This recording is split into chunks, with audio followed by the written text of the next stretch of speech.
let's talk about the thyroid hormone conversation.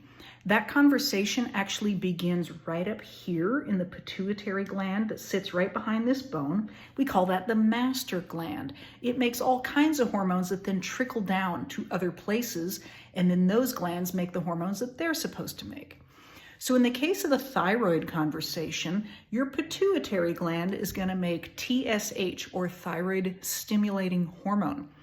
That hormone's job is to ask the thyroid to give thyroid hormone, T4, T3, all that stuff. When the thyroid makes enough, then the feedback comes back to the pituitary and it goes, oh, there it is. Okay, I don't need to ask anymore.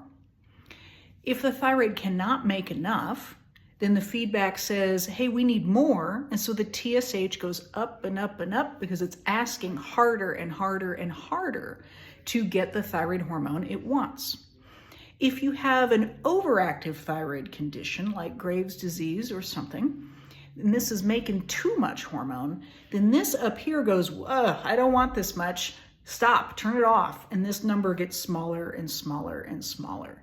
So the amount of thyroid hormone that you need is very dynamic. It depends on a lot of things like how pregnant you are, how much intensive, maybe marathoning you're doing, how old you are, how sick you are, all that kind of stuff. And so the system's feedback will alter itself to accommodate these different kinds of scenarios.